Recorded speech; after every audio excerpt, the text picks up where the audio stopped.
사랑하고 축복합니다. 오늘도 우리 예수님과 동행하시는 기쁜 하루가 되시기를 주님의 이름으로 축복합니다. 오늘은 하나님의 비밀을 알리는 자가 되십시오 라는 제목으로 함께 말씀을 나누고자 합니다. 오늘 본문은 창세기 40장 1절에서 8절까지 말씀만 우리가 봉독하도록 하겠습니다. 1절에서 8절까지 말씀입니다. 그 후에 애굽 왕의 술 맡은 자와 떡 굽는 자가 그들의 주인 애굽 왕에게 범죄한지라. 바로가 그 두 관원장 곧 술 맡은 관원장과 떡 굽는 관원장에게 노하여 그들을 친위대장의 집 안에 있는 옥에 가두니 곧 요셉이 갇힌 곳이라. 친위대장이 요셉에게 그들을 수종들게 하며 요셉이 그들을 섬겼더라. 그들이 갇힌 지 여러 날이라. 옥에 갇힌 애굽 왕의 술 맡은 자와 떡 굽는 자 두 사람이 하룻밤에 꿈을 꾸니 각기 그 내용이 다르더라. 아침에 요셉이 들어가 보니 그들에게 근심의 빛이 있는지라. 요셉이 그 주인의 집에 자기와 함께 갇힌 바로의 신하들에게 묻되 어찌하여 오늘 당신들의 얼굴에 근심의 빛이 있나이까. 그들이 그에게 이르되 우리가 꿈을 꾸었으나 이를 해석할 자가 없도다. 요셉이 그에게 이르되 해석은 하나님께 있지 아니하나이까. 청하건대 내게 이르소서. 네. 요셉은 보디발의 아내의 유혹을 거절하는 대가로 억울하게 감옥에 갇히게 되었습니다. 보디발의 아내가 요셉에게 누명을 씌운 것이지요. 그가 잘못한 것이 없는데, 하지만 우리는 하나님께서 이 감옥 안에서 이 요셉을 어떻게 인도하신지를 오늘 말씀은 우리에게 잘 보여주고 있는 내용이기도 합니다. 요셉이 감옥에 갇히게 된 사건을 성경은 무엇이라고 이야기하고 있습니까? 어제 본문입니다. 어제 읽지 않은 본문을 먼저 조금 보길 원합니다. 39장 21절에서 23절까지 말씀이에요. 여호와께서 요셉과 함께 하시고 그에게 인자를 더하사 간수장에게 은혜를 받게 하시매 간수장이 옥중 죄수를 다 요셉의 손에 맡김으로 그 재반 사물을 요셉이 처리하고 간수장은 그의 손에 맡긴 것을 무엇이든지 살펴보지 아니하였으니 이는 여호와께서 요셉과 함께 하심이라. 여호와께서 그를 범사에 형통하게 하셨더라. 여러분, 감옥에 갇혀 있는 상황 속에서도 하나님은 요셉 그와 함께 하셨고 또 그를 형통하게 하셨다라고 얘기하고 있습니다. 감옥 안에서도 형통하게 하셨다라는 거예요. 근데 여러분, 한번 곰곰이 생각해 보십시오.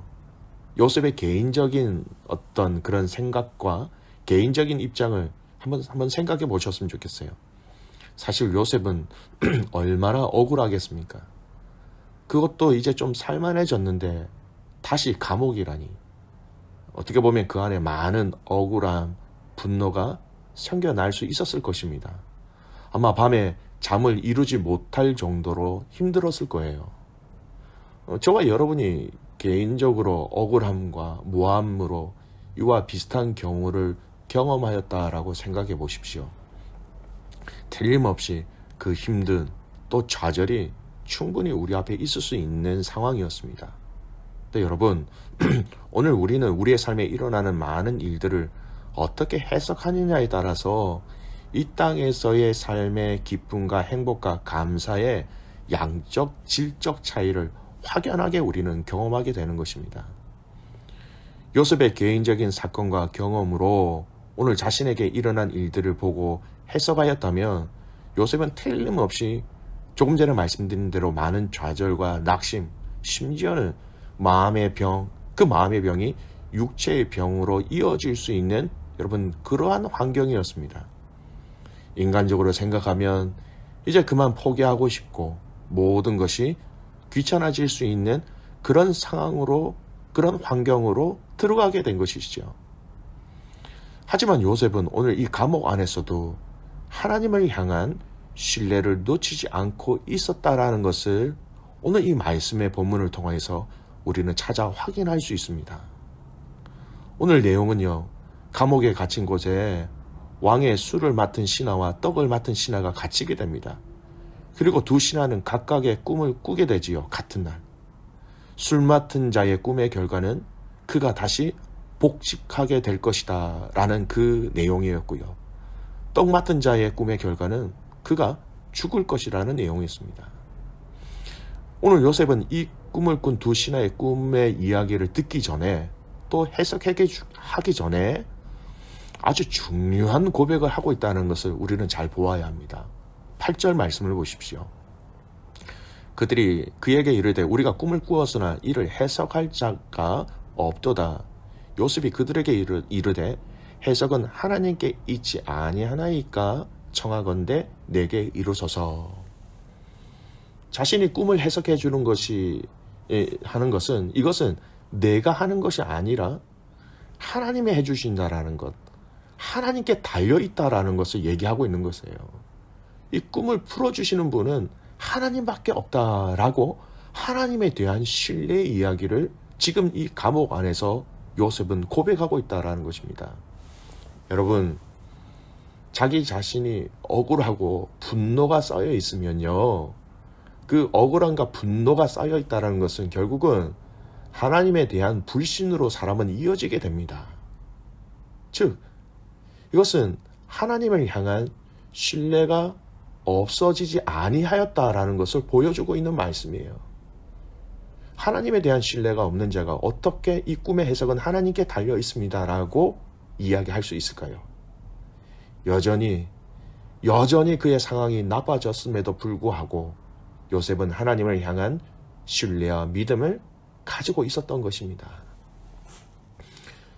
사랑하는 귀한 믿음의 가족 여러분, 오늘 저와 여러분이 이 땅에서 가져야 할 신앙인으로, 믿음의 사람으로서 가져야 할 자세가 바로 이것입니다. 내 인생 끝났어. 여기 세상 말로 얘기하면 강간미수범이 이 감옥 안에서 무엇을 할 수 있겠어? 그리고 나는 이 일을 하지 않았어. 나는 너무 억울한데 하면서 자신을 향한 연민으로 스스로 자신을 포기할 수 있는 자리에 있었음에도 불구하고 요셉은 오늘 이 꿈을 듣는 이 과정 속에 하나님 손에 달려 있다라고 하나님을 향한 그 신뢰에 대한 마음들을 고백하고 있다라는 것이지요. 여러분, 똑같은 인생을 살아도 어떤 사람은 그 입에서 불평과 불만으로 시작해서 불평과 불만으로 끝나는 사람이 있습니다.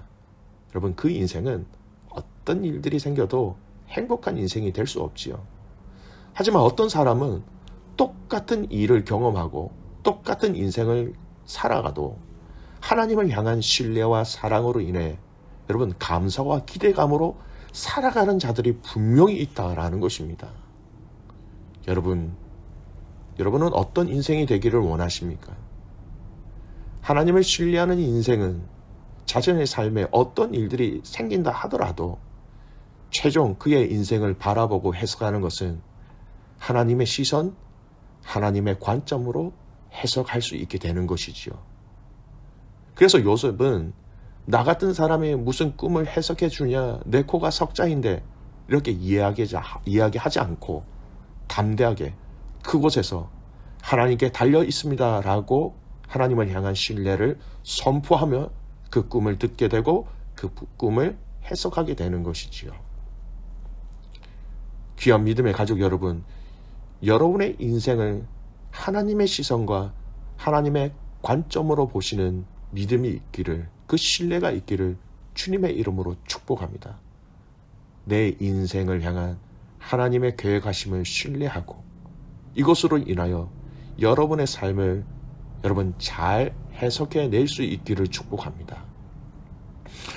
오늘 본문에서도 한 가지 더 살펴볼 내용이 있습니다.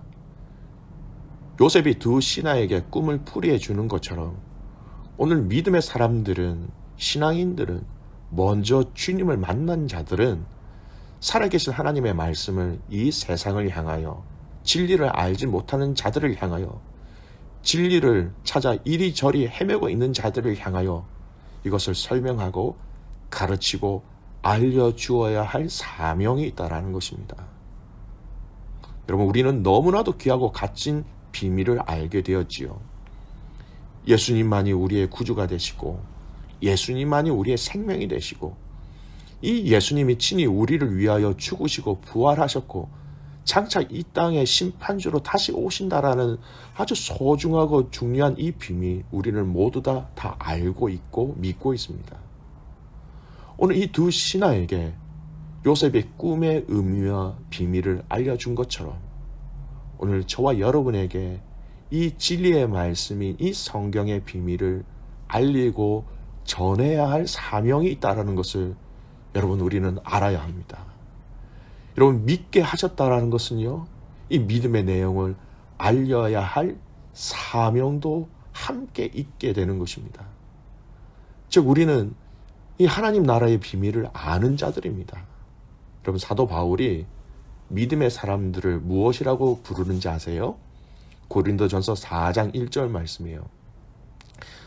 사람이 마땅히 우리를 그리스도의 일꾼으로 하나님의 비밀을 맡은 자로 여길지니라.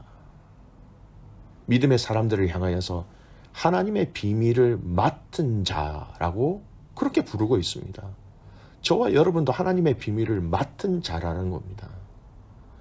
또 바울은 에베소 교회 가족들에게 자신을 위하여 기도할 기도의 제목 내용을 이렇게 얘기합니다.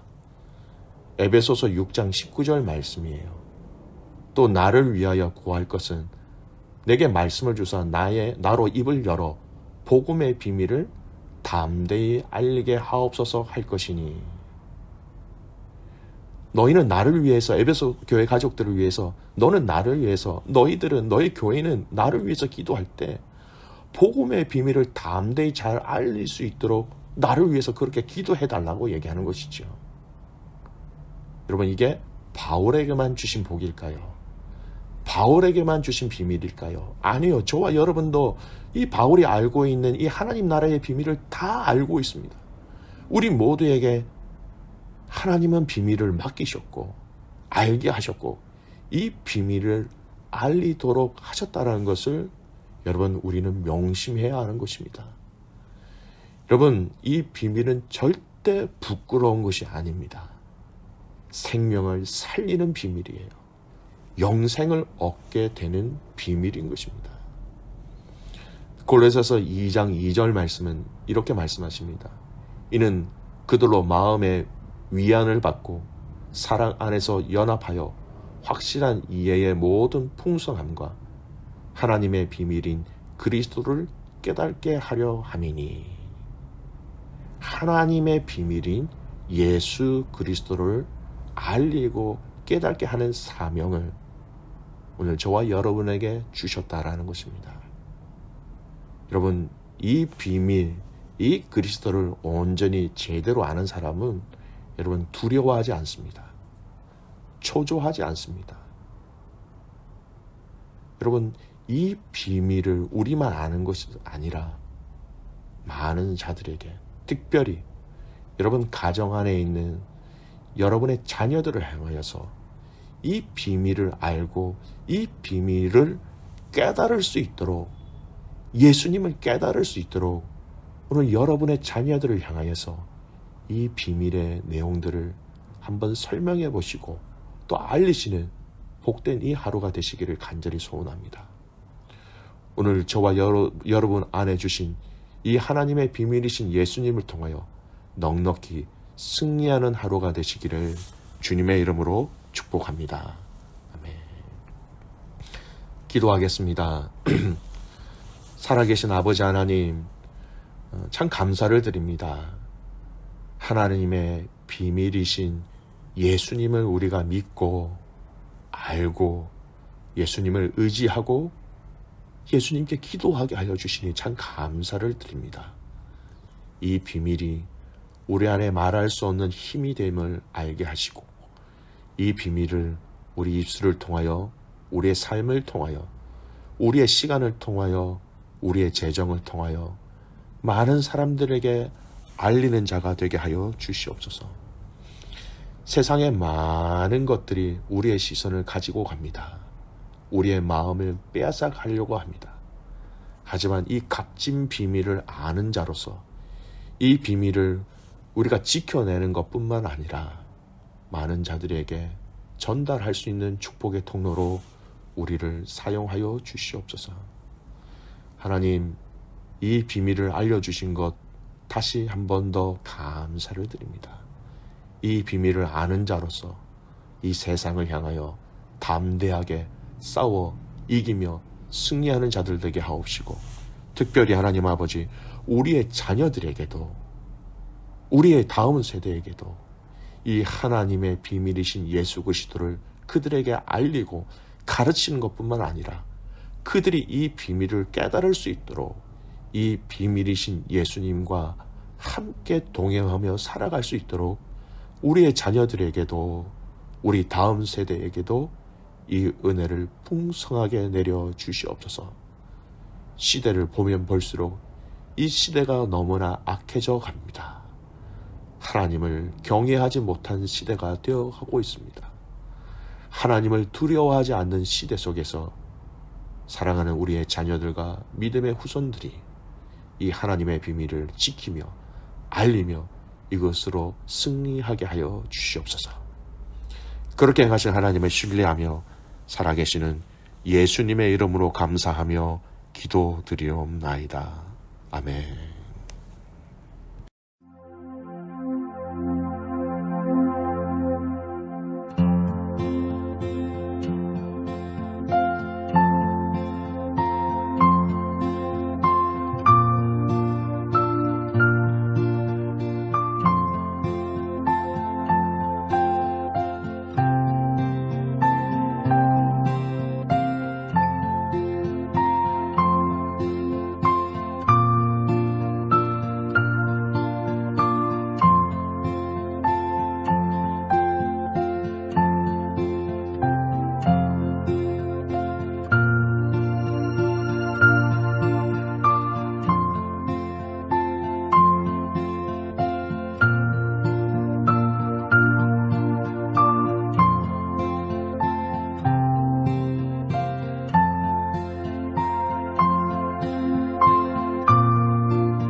주세요.